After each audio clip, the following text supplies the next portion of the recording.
الحمدللہ رب العالمین والصلاة والسلام علی رسولہ الامین وعلی آلہ وصحبہ اجمعین وعلی من تبعہم بإحسان الی یوم الدین۔ محترم بزرگوں، عزیز ساتھیوں اور پیارے بچوں، السلام علیکم ورحمۃ اللہ وبرکاتہ۔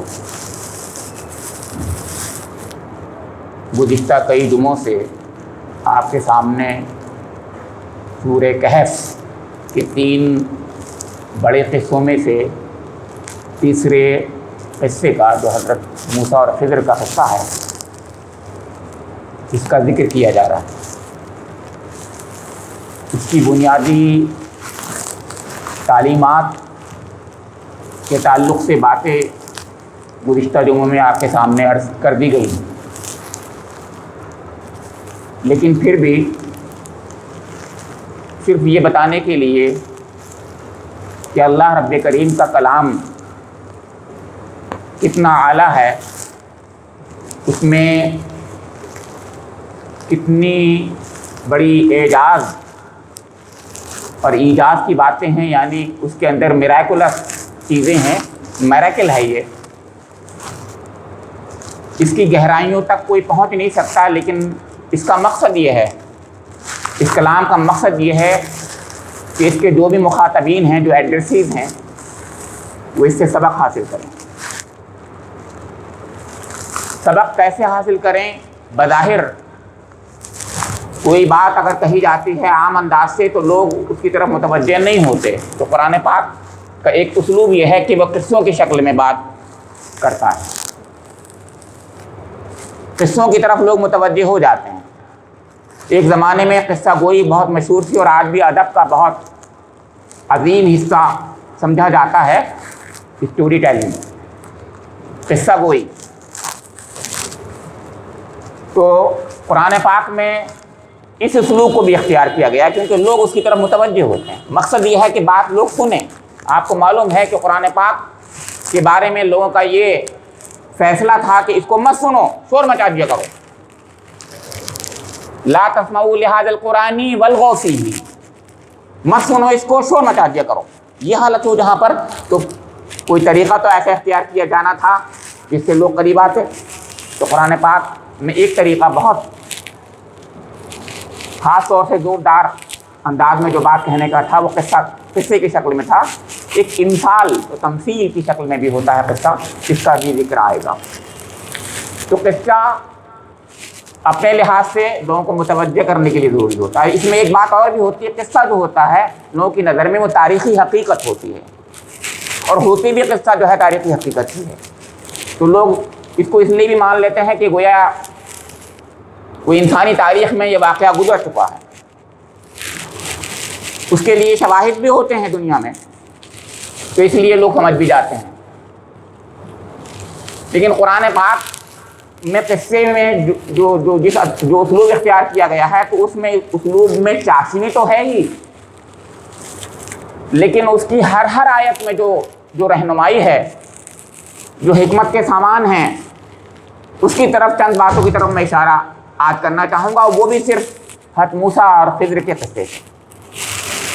قرآن پاک کی تو ہر آیت میں ہر جگہ پر حکمتوں کے موتی ہیں، لیکن قصہ گوئی میں وہ حکمتوں کی موتی کہاں ہوتے ہیں؟ لوگ تو اب بات کہتے ہیں تو ایک مزیدار سی بات کہہ دیتے ہیں جو قصے میں بہت اچھی لگتی ہے، لیکن آپ غور کیجئے کہ اس کے اندر حکمت کے جو موتی ہیں، ایک ایک آیت میں، ہر آیت کو تو میں پیش نہیں کر سکتا، نہ اتنا وقت ہے نہ اس کی ضرورت ہے، مگر ہاں 1-2 باتیں آپ کے سامنے رکھوں گا۔